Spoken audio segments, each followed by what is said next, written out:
Hello, welcome to the one education services. ਮੈਂ ਅਨਿਲ ਕੁਮਾਰ ਤੁਹਾਡਾ ਸਵਾਗਤ ਕਰਦਾ ਹਾਂ ਇਸ ਚੈਨਲ ਤੇ। ਜਿਵੇਂ ਕਿ ਦੋਸਤੋ ਆਪਾਂ ਨੇ ਇੱਕ ਸੀਰੀਜ਼ ਸ਼ੁਰੂ ਕੀਤੀ ਹੋਈ ਹੈ ਜਿਹਦੇ ਵਿੱਚ ਆਪਾਂ ਪ੍ਰੀਵੀਅਸ ਈਅਰ ਮੈਥ ਦੇ ਕੁਐਸਚਨ ਡਿਸਕਸ ਕਰਦੇ ਹਾਂ। ਇਸ ਤੋਂ ਪਹਿਲਾਂ ਅਸੀਂ ਸਬ ਇੰਸਪੈਕਟਰ ਪੇਪਰ ਦੇ ਕੁਐਸਚਨ ਡਿਸਕਸ ਕੀਤੇ ਸੀ ਮੈਥ ਦੇ। ਅੱਜ ਅਸੀਂ ਕਰਾਂਗੇ ਐਕਸਾਈਜ਼ ਇੰਸਪੈਕਟਰ ਦੇ ਪੇਪਰ ਦੇ, ਜੋ ਪੇਪਰ ਦੇ ਵਿੱਚ ਮੈਥ ਦੇ ਕੁਐਸਚਨ ਆਏ ਸੀ ਉਹਨਾਂ ਨੂੰ ਡਿਸਕਸ ਕਰਾਂਗੇ। ਸੋ ਪਹਿਲਾ ਕੁਐਸਚਨ ਦੇਖਦੇ ਹਾਂ। ਤੁਹਾਡੇ 46 ਤੋਂ ਲੈ ਕੇ 53 ਤੱਕ ਮੈਥ ਦੇ ਕੁਐਸਚਨ ਸੀ, ਜਿਨ੍ਹਾਂ ਚੋਂ ਪਹਿਲਾ ਕੁਐਸਚਨ ਦੇਖਦੇ ਹਾਂ। The salary of an employee of a company increases every month by 4%। ਕਹਿੰਦਾ ਸੈਲਰੀ EMPLOYEE ਦੀ ਸੈਲਰੀ ਹੈ ਜਿਹੜੀ ਹਰ ਮੰਥ 4% ਇੰਕਰੀਜ਼ ਹੁੰਦੀ ਹੈ। if his salary in August was 6300, ਕਹਿੰਦਾ ਅਗਰ ਉਹਦੀ ਅਗਸਤ ਦੇ ਵਿੱਚ salary 6300 C, then what would be his approximate salary in the month of October in same year। ਤਾਂ ਉਸੇ ਸਾਲ ਅਕਤੂਬਰ ਦੇ ਮੰਥ ਦੇ ਵਿੱਚ ਉਹਦੀ ਸੈਲਰੀ ਕਿੰਨੀ ਹੋਊਗੀ।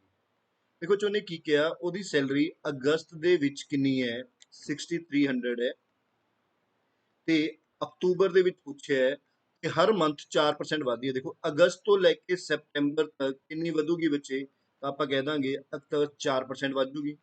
ਠੀਕ ਹੈ ਬੱਚੇ। ਫਿਰ ਸੈਪਟੈਂਬਰ ਤੋਂ ਲੈ ਕੇ ਸਤੰਬਰ ਫਿਰ ਵਧੂਗੀ, ਫਿਰ ਅਕਤੂਬਰ ਚ ਦੇਖ ਲਾਂਗੇ ਫਿਰ ਕਿੰਨੀ ਵੱਧ ਜੂਗੀ, 4% ਵੱਧ ਜੂਗੀ। ਸੋ ਕਹਿਣ ਦਾ ਮਤਲਬ 2 ਵਾਰ ਵਧੂਗੀ। ਸੋ ਆਪਾਂ ਕਹਿ ਦਾਂਗੇ 2 ਵਾਰ ਵਧੀ ਤਾਂ ਆਪਾਂ ਕਹਿ ਦਾਂਗੇ 100% ਤਾਂ ਹਰ ਚੀਜ਼ ਹੁੰਦੀ ਹੈ। ਪਹਿਲੇ ਸਾਲ 4% ਵੱਧ ਗਈ, ਕਿੰਨੀ ਹੋ ਗਈ, 104% ਹੋ ਗਈ। ਫਿਰ ਜਿੰਨੀ ਇਹ ਸੈਲਰੀ ਸੀ ਉਹ ਵੀ 4% ਵਧੀ ਤਾਂ ਕਿੰਨੀ ਹੋ ਗਈ, 104% ਹੋ ਗਈ। ਤੁਸੀਂ ਸਿੱਧੀ ਕੈਲਕੂਲੇਸ਼ਨ ਕਰ ਸਕਦੇ ਹੋ। ਦੇਖੋ ਇਹ ਸਿੰਪਲ ਕੱਟ ਗਿਆ, ਬਾਅਦ ਦੇ ਵਿੱਚ ਇਹਦੀ ਮਲਟੀਪਲਾਈ ਕਰਨੀ ਹੈ। ਦੇਖੋ ਮਲਟੀਪਲਾਈ ਕਰ ਲਓ, ਚਾਹੇ ਕਟਿੰਗ ਕਰਕੇ ਕਰਨਾ, ਕਟਿੰਗ ਕਰਕੇ ਦੇਖ ਲਓ। ਵੈਸੇ ਸਿੰਪਲ ਹੈ, ਮੈਂ ਤੁਹਾਨੂੰ ਸਿੱਧੀ ਕਹਿ ਦਿੰਦਾ, ਤੁਸੀਂ ਮਲਟੀਪਲਾਈ ਕਰਕੇ ਦੇਖੋ।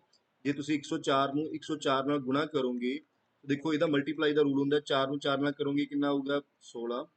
ਠੀਕ ਹੈ, ਮੈਂ ਤੁਹਾਨੂੰ ਸਿੱਧਾ ਤੁਸੀਂ ਗੁਣਾ ਕਰਕੇ ਲਿਖ ਲਓ, ਮੈਂ ਸਿੱਧਾ ਗੁਣਾ ਕਰਕੇ ਹੀ ਲਿਖ ਦਿੰਦਾ। ਕਿੰਨਾ ਆਊਗਾ, ਇਹ ਆ ਗਿਆ 1016। ਠੀਕ ਹੈ, ਡਿਵਾਈਡਡ ਬਾਈ 100 ਕਰੋਗੇ ਤਾਂ ਕਿ ਅੱਛਾ ਅੱਗੇ ਦੇਖੋ 663 ਵੀ ਹੈ, ਇਹਨੂੰ 63 ਨਾਲ ਵੀ ਗੁਣਾ ਕਰਨਾ ਹੈ। ਅਗਰ ਆਪਾਂ ਇਹਨੂੰ 63 ਨਾਲ ਗੁਣਾ ਕਰਦੇ ਆ, ਤੁਹਾਡੇ ਕੋਲ ਕੀ ਆ ਜਾਊਗਾ ਬੱਚੇ, ਇਹ ਆ ਗਿਆ ਤੁਹਾਡੇ ਕੋਲ ਬਰਾਬਰ ਆ ਗਿਆ ਤੁਹਾਡੇ ਕੋਲ 681 408 ਡਿਵਾਈਡਡ ਬਾਈ ਅਗਰ ਤੁਸੀਂ 100 ਕਰੋਗੇ ਤਾਂ ਤੁਸੀਂ ਕਹਿ ਸਕਦੇ ਹੋ ਅਪਰੋਕਸੀਮੇਟਲੀ ਤੁਹਾਡੀ ਸੈਲਰੀ ਕਿੰਨੀ ਆ ਜਾਊਗੀ, 6814 ਰੁਪਏ ਦੇ ਇਕੁਅਲ ਆ ਜਾਊਗੀ। ਤੁਹਾਡਾ ਆਨਸਰ ਕੀ ਆ ਜਾਊਗਾ, ਅਪਰੋਕਸੀਮੇਟਲੀ ਤੁਹਾਡੀ ਸੈਲਰੀ ਕਿੰਨੀ ਆ ਗਈ, 6814 ਰੁਪਏ। ਗਾਇਸ ਸਮਝ ਆਇਆ ਥੋੜਾ ਬਹੁਤਾ। ਦੇਖੋ ਸਿੰਪਲੀ ਕੈਲਕੂਲੇਸ਼ਨ ਹੈ, ਮਲਟੀਪਲਾਈ ਤਾਂ ਕਰਨੀ ਹੀ ਪਊਗੀ ਬੱਚੇ। ਠੀਕ ਹੈ ਨਾ, ਵੀ 6300 ਸੀ, ਪਹਿਲੇ ਸਾਲ 4% ਵਧੀ, ਕਿੰਨੀ ਹੋ ਗਈ, 104% ਹੋ ਗਈ। ਅਗਲੇ ਸਾਲ ਫਿਰ 4% ਵਧੀ ਤਾਂ ਕਿੰਨੀ ਹੋ ਗਈ ਬੱਚੇ, 104% ਹੋ ਗਈ। ਸੋ ਤੁਸੀਂ ਇਹਨੂੰ ਸੋਲਵ ਕਰ ਸਕਦੇ ਹੋ ਬੱਚੇ। ਠੀਕ ਹੈ, ਸੋ ਅਗਰ ਇਹ ਕਲੀਅਰ ਹੈ ਤਾਂ ਅੱਗੇ ਚੱਲਦੇ ਹਾਂ। ਦੇਖੋ ਜਾਂ ਫਿਰ ਤੁਸੀਂ ਅਗਰ ਤੁਹਾਨੂੰ ਇਦਾਂ ਔਖਾ ਲੱਗਦਾ ਤਾਂ ਇੱਕ ਮੈਥਡ ਹੋਰ ਵੀ ਹੈ, ਤੁਸੀਂ ਉਸ ਤਰੀਕੇ ਨਾਲ ਵੀ ਕਰ ਸਕਦੇ ਹੋ। ਉਸ ਤਰੀਕੇ ਨਾਲ ਦੇਖੋ ਕਿਵੇਂ, ਉਹ ਸਟੈਪ ਬਾय ਸਟੈਪ 1 ਬਾय 1 ਕਰ ਸਕਦੇ ਹੋ। ਦੇਖੋ ਜਿਵੇਂ ਅਗਰ ਮੈਂ ਕਹਾਂ ਵੀ ਪਹਿਲਾਂ ਸੈਲਰੀ 6300 ਸੀ ਤਾਂ ਪਹਿਲੇ ਸਾਲ 4% ਵਧੀ, ਤਾਂ ਇਸ ਦਾ 4% ਕੱਢਿਆ, ਸੋ ਅਸੀਂ ਕਹਿ ਦਾਂਗੇ ਇਹਦੀ ਸੈਲਰੀ ਕਿੰਨੀ ਵਧੀ, 4 ਰੁਪਏ 12, 252 ਰੁਪਏ ਵੱਧ ਗਈ। ਕਹਿਣ ਦਾ ਮਤਲਬ 6300 ਰੁਪਏ ਤਾਂ ਹੈ ਸੀ, 252 ਵੱਧ ਗਈ, ਤਾਂ 252 ਜੋੜ ਕੇ ਇਹਦੀ ਸੈਲਰੀ ਕਿੰਨੀ ਹੋ ਗਈ, 6552 ਹੋ ਗਈ। ਹੁਣ ਸੈਪਟੈਂਬਰ ਦੇ ਵਿੱਚ 6552 ਹੋ ਗਈ, ਫਿਰ 4% ਵਧੀ, 6552 ਦਾ ਅਗਰ 4% ਕੱਢੀਏ ਤਾਂ ਕੀ ਆਊਗਾ, 4 ਦੂਣੀ 8, 4 ਪੰਜਾ 20, 20 ਦਾ ਲੱਗਿਆ 0, 5 ਚੌਕਾ 20, 20 ਤੇ 2 ਕਿੰਨੇ ਹੋ ਗਏ 22, 6 ਚੌਕਾ 24, 24 ਤੇ 2 ਕਿੰਨੇ ਹੋ ਗਏ 26। ਡਿਵਾਈਡਡ ਬਾਈ 100 ਕਰਾਂਗੇ ਤਾਂ ਕਿੰਨਾ ਆ ਗਿਆ, 262 ਰੁਪਏ 8 ਪੈਸੇ। ਅਗਰ ਮੈਂ ਇਹਨੂੰ 6552 ਦੇ ਵਿੱਚ ਜੋੜਾਂ ਤਾਂ ਕਿੰਨਾ ਆ ਜਾਊਗਾ ਬੱਚੇ, ਦੇਖੋ ਤਾਂ ਤੁਹਾਡੀ ਸੈਲਰੀ ਵਿੱਚ ਉਹੀ ਆ ਜਾਊਗੀ ਜੋ ਆਪਾਂ ਕੱਢੀ ਹੈ। ਦੇਖੋ ਕਿੰਨਾ ਆਏਗਾ, 4 5 6 11। ਸੋ ਕਹਿੰਦਾ ਇੱਥੇ 6814 ਰੁਪਏ 08। ਜਾਂ ਤੁਸੀਂ ਇਦਾਂ ਕਰ ਸਕਦੇ ਹੋ, ਇਹਦੇ ਨਾਲ ਥੋੜੀ ਜਿਹੀ ਕੈਲਕੂਲੇਸ਼ਨ ਤੁਹਾਡੀ ਘਟ ਜੂਗੀ। ਸੋ ਇਹਦਾ ਆਨਸਰ ਕੀ ਆਊਗਾ, ਸੀ ਆਪਸ਼ਨ ਆ ਜਾਊਗਾ। ਠੀਕ ਹੈ ਗਾਇਸ। ਸੋ ਅਗਲੇ ਕੁਐਸਚਨ ਉੱਪਰ ਚੱਲਦੇ ਹਾਂ। ਉਹ ਕਹਿੰਦਾ ਇੱਕ ਮਰਚੈਂਟ ਹੈ ਜਿਹਦੇ ਕੋਲ 1000 kg ਸ਼ੂਗਰ ਹੈ, ਪਾਰਟ ਉਹ ਵਿੱਚ ਉਹਦੇ ਵਿੱਚੋਂ ਕੁਝ ਪਾਰਟ ਉਹ 8% ਪ੍ਰੋਫਿਟ ਦੇ ਉੱਪਰ ਸੈਲ ਕਰਦਾ ਹੈ, and the rest part at 18% profit ਤੇ। ਮਤਲਬ ਇੱਕ ਆਗ ਮਰਚੈਂਟ ਹੈ, ਉਹਦੇ ਕੋਲ 1000 kg ਸ਼ੂਗਰ ਹੈ, ਉਹ ਉਹਦੇ ਵਿੱਚੋਂ ਕੁਝ ਸ਼ੂਗਰ ਨੂੰ 8% ਪ੍ਰੋਫਿਟ ਦੇ ਉੱਪਰ ਵੇਚਦਾ ਹੈ ਤੇ ਬਾਕੀ ਸ਼ੂਗਰ ਨੂੰ ਉਹ 18% ਪ੍ਰੋਫਿਟ ਦੇ ਉੱਪਰ ਵੇਚਦਾ ਹੈ, ਤੇ ਉਸ ਨੂੰ ਓਵਰਆਲ 14% ਦਾ ਪ੍ਰੋਫਿਟ ਹੁੰਦਾ ਹੈ। ਤਾਂ ਦੱਸੋ ਕਿੰਨੀ ਕੁਆਂਟੀਟੀ ਉਹ 18% ਪ੍ਰੋਫਿਟ ਦੇ ਉੱਪਰ ਵੇਚੀ, ਕਿੰਨੀ ਕੁਆਂਟੀਟੀ ਉਸਨੇ 18% ਪ੍ਰੋਫਿਟ ਦੇ ਉੱਪਰ ਵੇਚੀ। ਦੇਖੋ ਜੇ ਜਿਹਦੇ ਵਿੱਚ ਅਲੱਗ ਅਲੱਗ ਐਂਡ ਓਵਰਆਲ ਹੋਵੇ ਉੱਥੇ ਅਸੀਂ ਐਲੀਗੇਸ਼ਨ ਲਗਾ ਲੈਂਦੇ ਹਾਂ, ਤਾਂ ਇਸ ਨੂੰ ਅਸੀਂ ਯੂਜ਼ਿੰਗ ਐਲੀਗੇਸ਼ਨ ਮੈਥਡ ਨਾਲ ਸੋਲਵ ਕਰਾਂਗੇ। ਤਾਂ ਦੇਖੋ ਐਲੀਗੇਸ਼ਨ ਮੈਥਡ ਕੀ ਕਹਿੰਦਾ ਹੈ ਵੀ पहला प्रॉफिट कितना है, पहला वेची 8% प्रॉफिट ते कुछ अमाउंट, दूजी प्रॉफिट ते किन्नी वेची 18% प्रॉफिट के उपर वेची, ओवरऑल किन्नी वेची 14% प्रॉफिट ते, इत्थे की आ गया 14%। एलीगेशन ਦੇ ਵਿੱਚ ਆਪਾਂ ਇਹਨੂੰ ਇਹਦੇ ਚੋਂ ਮਾਈਨਸ ਕਰਦੇ ਹਾਂ ਤਾਂ ਕੀ ਆ ਗਿਆ 4, ਇਹਨੂੰ ਇਹਦੇ ਚੋਂ ਮਾਈਨਸ ਕਰਦੇ ਹਾਂ 6, ਸੋ ਆਪਾਂ ਇਹਨੂੰ ਸੋਲਵ ਕਰਾਂਗੇ, ਇਹ ਕੱਟ ਕੇ ਕਿੰਨਾ ਆ ਗਿਆ ਸਾਡਾ 2:3 ਆ ਗਿਆ। ਬੱਚੇ ਜਿਹਨੂੰ ਐਲੀਗੇਸ਼ਨ ਮੈਥਡ ਨਹੀਂ ਆਉਂਦਾ ਪਲੀਜ਼ ਸਾਡੇ ਚੈਨਲ ਤੇ ਹੀ ਇਸ ਦੀ ਵੀਡੀਓ ਪਈ ਹੈ ਐਲੀਗੇਸ਼ਨ ਮੈਥਡ ਦੀ, ਐਲੀਗੇਸ਼ਨ ਮਿਕਸਚਰ ਦੀ, ਤੁਸੀਂ ਉਹ ਵੀਡੀਓ ਤੋਂ ਜਾ ਕੇ ਇਸ ਐਲੀਗੇਸ਼ਨ ਮਿਕਸਚਰ ਨੂੰ ਦੁਬਾਰਾ ਸਮਝ ਸਕਦੇ ਹੋ। ਦੇਖੋ ਪਹਿਲਾ 8% ਪ੍ਰੋਫਿਟ ਹੈ, ਦੂਜਾ 18%, ਓਵਰਆਲ 14% ਹੈ। ਜੋ ਅਸੀਂ ਇਹਨੂੰ ਇਹਦੇ ਚੋਂ ਸੋਲਵ ਕੀਤਾ ਤਾਂ 2:3 ਆ ਗਿਆ। ਸੋ ਕਹਿਣ ਦਾ ਮਤਲਬ ਜਿਹੜੀ 1000 kg ਸ਼ੂਗਰ ਵੇਚੀ ਹੈ ਉਹਨੂੰ 2:3 ਪਾਰਟ ਦੇ ਵਿੱਚ ਵੇਚਿਆ ਹੈ। ਕਹਿਣ ਦਾ ਮਤਲਬ 5 ਪਾਰਟ ਦੇ ਵਿੱਚ ਵੇਚਿਆ ਹੈ ਤੇ ਇੱਕ ਪਾਰਟ ਕਿਹਦੇ ਬਰਾਬਰ ਆ ਗਿਆ 200 kg। 200 into 2 ਇਹ ਕਿੰਨਾ ਆ ਗਿਆ 400 kg। ਇੱਥੇ ਕੁਆਂਟੀਟੀ ਵੇਚੀ 400 kg, ਇੱਥੇ ਕੁਆਂਟੀਟੀ ਕਿੰਨੀ ਵੇਚੀ 600 kg ਵੇਚੀ। ਤੇ ਸਾਨੂੰ ਉਹਨੇ ਪੁੱਛਿਆ ਕਿ 18% ਤੇ, ਤਾਂ 18% ਤੇ ਉਹਨੇ ਕਿੰਨੀ ਕੁਆਂਟੀਟੀ ਵੇਚੀ ਹੈ 600 kg ਕੁਆਂਟੀਟੀ ਵੇਚੀ ਹੈ। ਤਾਂ ਆਪਣਾ ਆਨਸਰ ਜਿਹੜਾ ਆ ਜਾਊਗਾ ਉਹ ਕੀ ਆ ਜਾਊਗਾ 600 kg। ਆਈ ਹੋਪ ਤੁਹਾਨੂੰ ਸਮਝ ਆਇਆ ਹੋਣਾ ਗਾਇਸ। तो अगर ये क्लीयर है तो ਅਸੀਂ ਅਗਲੇ ਕੁਐਸਚਨ ਉੱਪਰ ਵਧਦੇ ਹਾਂ। ਹੁਣ ਦੇਖੋ ਅਗਲਾ ਕੁਐਸਚਨ ਕੀ ਕਹਿੰਦਾ ਹੈ, ਕਹਿੰਦਾ ਇੱਕ ਸੈਲਰ ਹੈ ਉਸਨੇ ਆਪਣੀ ਗੁड्स ਦਾ ਰੇਟ 30% ਅਬਵ ਦਾ ਕੋਸਟ ਪ੍ਰਾਈਸ ਰੱਖਤਾ। ਮਤਲਬ ਇੱਕ ਡੀਲਰ ਹੈ ਉਹਨੇ ਆਪਣੀ ਚੀਜ਼ਾਂ ਦਾ ਰੇਟ 30% ਜ਼ਿਆਦਾ ਰੱਖਤਾ ਕੋਸਟ ਪ੍ਰਾਈਸ ਨਾਲੋਂ, ਬਟ ਅਲਾਉਸ 15% ਡਿਸਕਾਊਂਟ ਔਰ for the cash payment.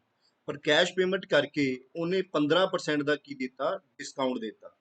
his percentage of profit when he showed in cash। ਕਹਿੰਦਾ ਅਗਰ ਉਹ ਕੈਸ਼ ਤੇ ਹੀ ਵੇਚੇ ਤਾਂ ਉਹਦਾ ਕਿੰਨੇ ਪਰਸੈਂਟ ਦਾ ਪ੍ਰੋਫਿਟ ਹੋਇਆ। ਠੀਕ ਹੈ, ਦੇਖੋ ਜੀ ਕੀ ਕਰਾਂਗੇ।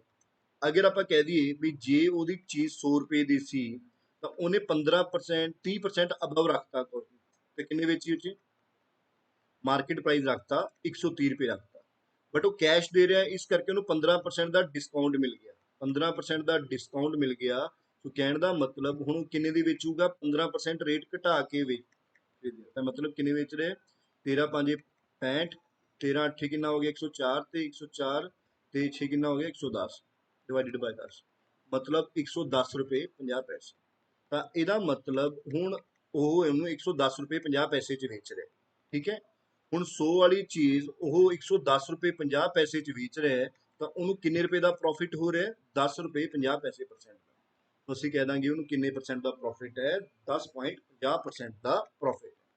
ਦੇਖੋ ਜੀ ਅਗਰ ਮੰਨ ਲਓ ਸੈਲਰ ਨੇ ਉਹ ਚੀਜ਼ 100 ਰੁਪਏ ਦੀ ਖਰੀਦੀ ਹੈ ਤੇ ਉਹਨੇ ਜਿਹੜਾ ਮਾਰਕੀਟ ਪ੍ਰਾਈਸ ਹੈ ਉਹ 30% ਜ਼ਿਆਦਾ ਰੱਖਤਾ ਤਾਂ ਕਹਿਣ ਦਾ ਮਤਲਬ 130% ਰੱਖਤਾ 130 ਰੁਪਏ ਰੱਖਤਾ, ਫਿਰ 15% ਡਿਸਕਾਊਂਟ ਦੇਤਾ, ਡਿਸਕਾਊਂਟ ਮਤਲਬ 15% ਰੇਟ ਘਟਾਤਾ ਮਤਲਬ 85% ਤੇ ਵੇਚਤਾ ਤਾਂ ਕਿੰਨੇ ਦਾ ਵੇਚਿਆ ਉਹਨੇ ਦੁਕਾਨਦਾਰ ਨੇ 110 ਰੁਪਏ 50 ਪੈਸੇ ਦਾ।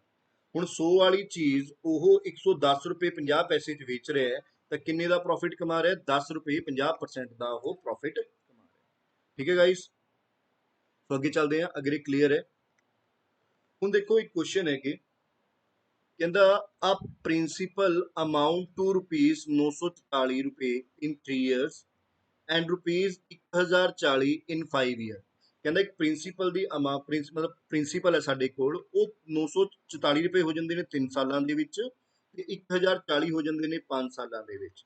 ਤਾਂ ਸਿੰਪਲ ਇੰਟਰਸਟ ਦੇ ਉੱਪਰ ਤਾਂ ਪ੍ਰਿੰਸੀਪਲ ਕੀ ਹੈ, ਦੇਖੋ ਇਹ ਅਸੀਂ ਕੁਝ ਪੈਸੇ ਲਗਾਏ, ਇਹ ਪੈਸੇ ਕਹਿੰਦਾ 3 ਸਾਲ ਦੇ ਵਿੱਚ ਕਿੰਨੇ ਹੋ ਗਏ 944 ਰੁਪਏ ਹੋ ਗਏ। ਕਿੰਨੇ ਹੋ ਗਏ 944। ਇਹੀ ਪੈਸੇ 5 ਸਾਲਾਂ ਦੇ ਵਿੱਚ ਕਿੰਨੇ ਹੋ ਗਏ 1040 ਰੁਪਏ ਹੋ ਗਏ। ਠੀਕ ਹੈ ਬੱਚੇ, ਤੇ ਜੇ ਆਪਾਂ ਇਹਨਾਂ ਦਾ ਡਿਫਰੈਂਸ ਕੱਢੀਏ ਤਾਂ ਬੱਚੇ ਕਿੰਨਾ ਆਊਗਾ, ਦੇਖੋ ਆਪਾਂ ਕੀ ਕਰਾਂਗੇ 1040 ਦੇ ਵਿੱਚੋਂ 944 ਰੁਪਏ ਨੂੰ ਕੀ ਕਰ ਦਾਂਗੇ ਮਾਈਨਸ ਕਰ ਦਾਂਗੇ।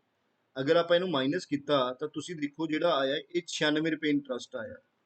ਹੁਣ ਦੇਖੋ ਇਹ ਜਿਹੜਾ 3 ਤੋਂ ਲੈ ਕੇ 5 ਸਾਲ ਦੇ 96 ਰੁਪਏ ਅਮਾਊਂਟ ਵਧੀ ਮਤਲਬ 96 ਰੁਪਏ ਇੰਟਰਸਟ ਲੱਗਿਆ ਤੇ 2 ਸਾਲ ਦਾ ਇੰਟਰਸਟ ਆ 96 ਰੁਪਏ ਤਾਂ 1 ਸਾਲ ਦਾ ਇੰਟਰਸਟ ਕਿੰਨਾ ਹੋਊਗਾ ਅਸੀਂ ਕਹਿ ਦਾਂਗੇ 48 ਰੁਪਏ। ਮਤਲਬ ਹਰ ਸਾਲ ਇੰਟਰਸਟ 48 ਰੁਪਏ ਲੱਗਦਾ ਹੈ ਤੇ ਜਿਹੜਾ ਇੰਟਰਸਟ 48 ਰੁਪਏ ਲੱਗਦਾ ਹਰ ਸਾਲ ਉਹ ਹਰ ਸਾਲ ਕਿਹਦੇ ਉੱਪਰ ਲੱਗਦਾ ਪ੍ਰਿੰਸੀਪਲ ਦੇ ਉੱਪਰ ਲੱਗਦਾ ਹੈ, ਕਿਉਂਕਿ ਸਿੰਪਲ ਇੰਟਰਸਟ ਦੇ ਵਿੱਚ ਜਿਹੜਾ ਇੰਟਰਸਟ ਹੈ ਉਹ ਹਰ ਸਾਲ ਪ੍ਰਿੰਸੀਪਲ ਦੇ ਉੱਪਰ ਲੱਗਦਾ ਹੈ ਤੇ ਹਰ ਸਾਲ ਸੇਮ ਰਹਿੰਦਾ। ਜੇ 1 ਸਾਲ ਦਾ 48 ਹੈ ਤਾਂ ਹਰ ਸਾਲ 48 ਲੱਗੂਗਾ। ਇਸ ਤੋਂ ਪਹਿਲਾਂ 3 ਵਾਰੀ ਲੱਗ ਚੁੱਕਿਆ 48 ਰੁਪਏ ਦੇ ਹਿਸਾਬ ਨਾਲ 3 ਹਿਸਾਬ ਨਾਲ 144 ਰੁਪਏ ਇੰਟਰਸਟ ਲੱਗ ਚੁੱਕਿਆ। ਹੁਣ ਇਹਦੇ ਵਿੱਚ 144 ਇੰਟਰਸਟ ਜੁੜ ਕੇ 944 ਬਣ ਗਏ ਤਾਂ ਇਹਦਾ ਮਤਲਬ ਪ੍ਰਿੰਸੀਪਲ ਕਿੰਨਾ ਸੀ ਸਾਡਾ 800 ਰੁਪਏ ਸੀ। 800 रुपए ਦੇ ਵਿੱਚ 144 रुपए इंटरस्ट ਲੱਗਿਆ ਤਾਂ 944 ਬਣ ਗਏ। ठीक है, सो प्रिंसीपल कितना हो गया साडा 800 रुपए हो गया। आई होप गाइज ये ਤੁਹਾਨੂੰ ਸਮਝ ਆਇਆ ਹੋਣਾ। ਸੋ ਅਗਲੇ ਕੁਐਸਚਨ ਉੱਪਰ ਚੱਲਦੇ ਹਾਂ। ਦੇਖੋ ਅਗਲਾ ਕੁਐਸਚਨ ਦੇਖੋ ਕੀ ਕਹਿੰਦਾ ਗਾਇਜ਼, ਉਹਨੇ ਕੀ ਕਿਹਾ, ਕਹਿੰਦਾ ਇੱਕ ਕੈਟ ਹੈ ਉਹ 5 ਲੀਪ ਲੈਂਦੀ ਹੈ for every 4 leap of dog. ਮਤਲਬ ਜਿੰਨੀ ਦੇਰ ਚ 5 ਲੀਪ ਅਗਰ ਕੈਟ ਲੈਂਦੀ ਹੈ ਤਾਂ ਡੌਗ ਕਿੰਨੇ ਲੀਪ ਲੈਂਦਾ ਬੱਚੇ, ਡੌਗ ਲੈਂਦਾ 4 ਲੀਪ। ਠੀਕ ਹੈ ਜੀ, ਬਟ ਕਹਿੰਦਾ 3 leaps of dog, 3 leaps of dog, dog ਦੇ 3 ਲੀਪ ਇਕੁਅਲ ਟੂ ਦਾ 4 ਲੀਪ ਆਫ ਕੈਟ। ਮਤਲਬ ਡੌਗ ਦੇ 3 ਲੀਪ ਤੇ ਕੈਟ ਦੇ 4 ਲੀਪਸ, ਇਹ ਦੋਨੋਂ ਕਿੰਨੇ ਬਰਾਬਰ ਨੇ। ਠੀਕ ਹੈ, ਟੌਪ ਦੇ ਕੈਟ ਤਾਂ ਆਪਾਂ ਇਹਨੂੰ ਦੂਜੇ ਤਰੀਕੇ ਨਾਲ ਵੀ ਸਮਝ ਸਕਦੇ ਹਾਂ ਵੀ ਬਰਾਬਰ ਨੇ, ਮਤਲਬ ਡਿਸਟੈਂਸ ਬਰਾਬਰ ਹੈ। ਇਹ ਕਿਹੜੇ ਕਿਹੜੇ ਆਪਾਂ ਕਹਿ ਦਾਂਗੇ, ਡੌਗ ਹੋ ਗਿਆ, ਡੌਗ ਦੇ 3 ਲੀਪ ਤੇ ਕੈਟ ਦੇ 4 ਲੀਪ, ਇਹ ਬਰਾਬਰ ਨੇ। ਤਾਂ ਬਰਾਬਰ ਕਰਨ ਲਈ ਆਪਾਂ ਮੰਨ ਲੈਂਦੇ ਹਾਂ ਇਹਨੂੰ, ਆਪਾਂ ਐਲਸੀਐਮ ਲੈ ਲੈਂਦੇ ਹਾਂ ਇਹਨਾਂ ਦਾ 12। ਤਾਂ ਮਤਲਬ ਇਹਦਾ ਮਤਲਬ ਅਗਰ ਉਹ ਬਰਾਬਰ ਡਿਸਟੈਂਸ ਮਾਰਦੇ ਨੇ, 12 ਮਾਰਦੇ ਨੇ, ਮਤਲਬ ਬਰਾਬਰੀ ਕਰਨਾ, ਤੈਨੂੰ ਤਿੰਨ ਬਰਾਬਰ ਕਰਨ ਲਈ ਇਹਨਾਂ ਦਾ ਐਲਸੀਐਮ ਲੈ ਲਿਆ, 12 ਲੈ ਲਿਆ। ਤਾਂ ਇਹਦਾ ਮਤਲਬ ਡੌਗ 3 ਜੰਪ ਦੇ ਵਿੱਚ 12 ਮੀਟਰ ਡਿਸਟੈਂਸ ਕਵਰ ਕਰਦਾ ਹੈ, ਤਾਂ ਇੱਕ ਡਿਸਟੈਂਸ ਦੇ ਵਿੱਚ ਕਿੰਨਾ ਕਰੂਗਾ, 4 ਮੀਟਰ। ਕੈਟ 4 ਜੰਪ ਦੇ ਵਿੱਚ 12 ਮੀਟਰ ਡਿਸਟੈਂਸ ਕਵਰ ਕਰਦੀ ਹੈ, ਤਾਂ ਇੱਕ ਜੰਪ 'ਚ ਕਿੰਨਾ ਕਰੂਗੀ, 3 ਮੀਟਰ। ਦੇਖੋ ਤਾਂ ਹੀ ਬਰਾਬਰ ਹੋਣਗੇ ਨਾ, ਡੌਗ ਦੇ 3 ਜੰਪ, ਤਾਂ ਇੱਕ ਜੰਪ 'ਚ ਅਗਰ 4 ਮਾਰਦਾ ਤਾਂ 12 ਕਰੂਗਾ। ਕੈਟ ਇੱਕ ਜੰਪ 'ਚ 3 ਮਾਰਦੀ ਹੈ ਤਾਂ 4 ਜੰਪ 'ਚ 12, ਦੋਨੋਂ 12 ਕਰਨਗੇ ਤਾਂ ਹੀ ਬਰਾਬਰ ਹੋਏ। ਇੱਥੋਂ ਕਲੀਅਰ ਹੋ ਗਿਆ ਵੀ ਡੌਗ ਇੱਕ ਜੰਪ ਦੇ ਵਿੱਚ 4 ਮੀਟਰ ਡਿਸਟੈਂਸ ਕਵਰ ਕਰਦਾ ਹੈ, ਕੈਟ ਇੱਕ ਜੰਪ ਦੇ ਵਿੱਚ 3 ਮੀਟਰ। ਤਾਂ 5 ਜੰਪ ਮਾਰ ਰਿਹਾ ਕੈਟ, ਤਾਂ ਕੈਟ 5 ਜੰਪ ਮਾਰਦੀ ਹੈ, ਤਾਂ ਇਹਦਾ ਮਤਲਬ ਕੈਟ ਨੇ ਕਿੰਨਾ ਡਿਸਟੈਂਸ ਕਵਰ ਕੀਤਾ, 15। ਡੌਗ ਕਿੰਨੇ ਮਾਰਦਾ, 4, ਤਾਂ ਡੌਗ ਦੇ ਕਿੰਨੇ ਹੋ ਗਏ, 16। ਸੋ ਉਹਨਾਂ ਦੀ ਸਪੀਡ ਦੀ ਰੇਸ਼ੋ ਕਿੰਨੀ ਆ ਗਈ, ਆਪਾਂ ਕਹਿ ਸਕਦੇ ਹਾਂ 15:16। ਸਾਡਾ ਆਨਸਰ ਕੀ ਆ ਜਾਊਗਾ, ਡੀ ਆਨਸਰ ਆ ਜਾਊਗਾ। ਠੀਕ ਹੈ ਗਾਇਜ਼, ਦੇਖੋ ਕੈਟ ਨੇ ਮਾਰੇ 5 ਜੰਪ ਤੇ ਡੌਗ ਨੇ ਮਾਰੇ 4 ਜੰਪ। ਕਹਿੰਦਾ ਬਟ ਡੌਗ ਜਿੰਨੀ ਦੇਰ ਚ 3 ਜੰਪ ਮਾਰਦਾ ਉਨੀ ਦੇਰ ਚ ਕੈਟ 4 ਜੰਪ ਦਾ ਡਿਸਟੈਂਸ ਕੀ ਹੈ, ਬਰਾਬਰ ਹੈ। ਸੋ ਡਿਸਟੈਂਸ ਬਰਾਬਰ ਕਰਨ ਲਈ ਅਸੀਂ ਇਹਨਾਂ ਦਾ ਐਲਸੀਐਮ ਲਿਆ 12। ਇਹਦਾ ਮਤਲਬ ਇਹ 3 ਜੰਪ ਚ 12 ਮੀਟਰ ਡਿਸਟੈਂਸ ਕਵਰ ਕਰਦਾ ਤੇ ਇੱਕ ਜੰਪ ਚ ਕਿੰਨਾ ਕਰੂਗਾ, 4 ਮੀਟਰ। ਇਹ 4 ਜੰਪ ਚ 12 ਮੀਟਰ ਕਰਦਾ ਤੇ ਇੱਕ ਜੰਪ ਚ ਕਿੰਨਾ ਕਰੂਗਾ, 3 ਮੀਟਰ। ਸੋ ਇੱਥੋਂ ਕਲੀਅਰ ਹੋ ਗਿਆ, ਡੌਗ ਇੱਕ ਜੰਪ ਚ 3 ਮੀਟਰ ਕਰਦੀ ਹੈ ਤਾਂ ਉਹਦੀ ਸਪੀਡ ਕਿੰਨੀ ਹੋਗੀ, 15 ਮੀਟਰ ਪਰ ਸੈਕਿੰਡ। ਡੌਗ ਇੱਕ ਜੰਪ ਚ 4 ਮੀਟਰ ਕਰਦਾ ਤੇ 4 ਜੰਪ ਚ ਕਿੰਨਾ ਕਰੂਗਾ, 16। ਤਾਂ ਉਹਨਾਂ ਦੀ ਸਪੀਡ ਦੀ ਰੇਸ਼ੋ ਕਿੰਨੀ ਆ ਗਈ, 15:16। ਠੀਕ ਹੈ ਗਾਇਸ, ਹੁਣ ਅਗਲੇ ਕੁਐਸਚਨ ਦੇ ਉੱਪਰ ਚੱਲਦੇ ਹਾਂ। ਦੇਖੋ ਅਗਲਾ ਕੁਐਸਚਨ ਦੇਖੋ ਕੀ ਕਹਿੰਦਾ ਹੈ, ਕਹਿੰਦਾ the ratio between the present ages of Indu and Gurpreet is 3:8। ਕਹਿੰਦਾ ਇੰਦੂ ਤੇ ਗੁਰਪ੍ਰੀਤ ਦੀ ਜਿਹੜੀ ਪ੍ਰੈਜ਼ੈਂਟ ਏਜ ਦੀ ਰੇਸ਼ੋ ਹੈ ਉਹ ਕਿੰਨੀ ਹੈ, 3:8 ਹੈ। ਠੀਕ ਹੈ ਬੱਚੇ, after 8 year Indu age will be 20 year. ਤੇ 8 ਸਾਲਾਂ ਬਾਅਦ ਜਿਹੜੀ ਇੰਦੂ ਦੀ ਏਜ ਹੈ ਉਹ ਕਿੰਨੀ ਹੋ ਜੂਗੀ, 20 ਸਾਲ ਹੋ ਜੂਗੀ। ਤਾਂ ਗੁਰਪ੍ਰੀਤ ਦੀ ਏਜ ਦੱਸਣੀ ਹੈ 5 ਸਾਲ ਪਹਿਲਾਂ ਕਿੰਨੀ ਸੀ। ਠੀਕ ਹੈ ਜੀ, ਇਹ ਦੇਖੋ ਇੰਦੂ ਹੈ ਤੇ ਇੱਕ ਕੌਣ ਹੈ, ਗੁਰਪ੍ਰੀਤ ਹੈ। ਤੇ ਇੰਦੂ ਤੇ ਗੁਰਪ੍ਰੀਤ ਦੀ ਏਜ ਦੀ ਰੇਸ਼ੋ ਹੈ 3:8 ਹੈ। ਤਾਂ ਤੁਸੀਂ ਇਦਾਂ ਵੀ ਲੈਟ ਕਰ ਸਕਦੇ ਹੋ, 3x ਹੈ, ਇਹ 8x ਹੈ। 3 ਸਾਲ 8 ਸਾਲ ਬਾਅਦ ਇੰਦੂ ਦੀ ਏਜ, 8 ਸਾਲ ਬਾਅਦ ਇੰਦੂ ਦੀ ਏਜ ਕੀ ਹੋ ਜੂਗੀ, 3x ਤਾਂ ਹੈਗੀ ਆ ਪ੍ਰੈਜ਼ੈਂਟ ਚ, 8 ਐਡ ਕਰ ਦੋ, ਸੋ ਇਹ 20 ਸਾਲ ਹੋ ਜੂਗੀ। ਤਾਂ ਇਹਦਾ ਮਤਲਬ ਇੰਦੂ, ਇਹ 8 ਪਰਾਂ ਜਾ ਕੇ ਮਾਈਨਸ ਹੋ ਗਿਆ, ਸੋ ਕਿੰਨਾ ਰਹਿ ਗਿਆ, 12। 20 ਚੋਂ 8 ਕੱਢੇ 12, ਸੋ x ਦੀ ਵੈਲਿਊ ਆ ਗਈ 12 ਡਿਵਾਈਡਡ ਬਾਈ 3, ਮਤਲਬ x ਦੀ ਵੈਲਿਊ ਆ ਗਈ 4। ਸੋ ਅਸੀਂ ਕਹਿ ਸਕਦੇ ਹਾਂ ਇੰਦੂ ਦੀ ਪ੍ਰੈਜ਼ੈਂਟ ਏਜ 12 ਸਾਲ ਹੈ ਤੇ ਗੁਰਪ੍ਰੀਤ ਦੀ ਪ੍ਰੈਜ਼ੈਂਟ ਏਜ ਕਿੰਨੀ ਹੈ, 32 ਸਾਲ ਹੈ। ਤਾਂ ਜੇ ਗੁਰਪ੍ਰੀਤ ਦੀ ਏਜ ਪ੍ਰੈਜ਼ੈਂਟ 32 ਸਾਲ ਹੈ ਤਾਂ 5 ਸਾਲ ਪਹਿਲਾਂ ਗੁਰਪ੍ਰੀਤ ਕਿੰਨੇ ਸਾਲ ਦਾ ਸੀ, 27 ਸਾਲ ਦਾ ਸੀ। ਤਾਂ ਉਹਨੇ ਇਹੀ ਪੁੱਛਿਆ ਗੁਰਪ੍ਰੀਤ ਦੀ ਏਜ ਦੱਸੋ 5 ਸਾਲ ਪਹਿਲਾਂ ਕਿੰਨੀ ਸੀ। ਤਾਂ ਗੁਰਪ੍ਰੀਤ ਦੀ ਏਜ 5 ਸਾਲ ਪਹਿਲਾਂ ਕਿੰਨੀ ਸੀ, 27 ਸਾਲ ਸੀ।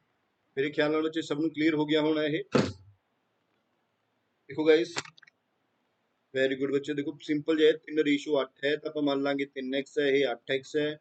ਤੇ ਉਹਨੇ ਕਿਹਾ 8 ਸਾਲ ਬਾਅਦ, 3x ਤਾਂ ਹੈਗੀ 8 ਸਾਲ ਬਾਅਦ, ਉਹ 20 ਸਾਲ ਦਾ ਹੋ ਗਿਆ। ਤਾਂ ਇਹ ਜਿਹੜਾ ਪਲੱਸ 8 ਹੈ ਪਰਾਂ ਜਾ ਕੇ ਅਸੀਂ ਮਾਈਨਸ ਕਰਤਾ ਤਾਂ x ਦੀ ਵੈਲਿਊ ਕੱਢ ਲਈ। ਇਹ 3 ਚੌਕਾ 12 ਆ ਗਿਆ, 8 ਚੌਕਾ 32, 32 ਸਾਲ ਦਾ ਗੁਰਪ੍ਰੀਤ ਹੁਣ ਹੋ ਗਿਆ। ਤਾਂ 5 ਸਾਲ ਪਹਿਲਾਂ ਗੁਰਪ੍ਰੀਤ ਕਿੰਨੇ ਸਾਲ ਦਾ ਸੀ, 27 ਸਾਲ। ਆਈ ਹੋਪ ਬੱਚੇ ਤੁਹਾਨੂੰ ਇਹ ਵੀਡੀਓ ਵਧੀਆ ਲੱਗੀ ਹੋਣੀ। ਜੇ ਵਧੀਆ ਲੱਗੀ ਹੋਵੇ ਤਾਂ ਸਾਡੇ ਚੈਨਲ ਨੂੰ ਸਬਸਕ੍ਰਾਈਬ ਕਰੋ, ਅੱਗੇ ਸ਼ੇਅਰ ਕਰੋ। ਠੀਕ ਹੈ ਗਾਇਜ਼, ਤੇ ਜੇ ਕਿਸੇ ਨੂੰ ਵੀ ਮੈਥ ਤੇ ਰੀਜ਼ਨਿੰਗ ਦੇ ਕਨਸੈਪਟ 'ਚ ਪ੍ਰੋਬਲਮ ਹੈ ਤਾਂ ਬੱਚੇ ਸਾਡਾ ਇੱਕ ਆਨਲਾਈਨ ਕੋਰਸ ਚੱਲਦਾ ਹੈ, ਤੁਸੀਂ ਉਸ ਕੋਰਸ ਨੂੰ ਜੁਆਇਨ ਕਰ ਸਕਦੇ ਹੋ ਬੱਚੇ। ਠੀਕ ਹੈ, ਸੋ ਸਾਡਾ ਵੈਸੇ ਸੈਂਟਰ ਯੂਨੀਵਰਸਿਟੀ ਪੰਜਾਬੀ ਯੂਨੀਵਰਸਿਟੀ ਵੀ ਹੈ, ਜੇ ਤੁਸੀਂ ਆਫਲਾਈਨ ਆ ਕੇ ਵੀ ਕਰਨਾ ਚਾਹੁੰਦੇ ਹੋ ਤਾਂ ਆਫਲਾਈਨ ਆ ਕੇ ਵੀ ਕਰ ਸਕਦੇ ਹੋ।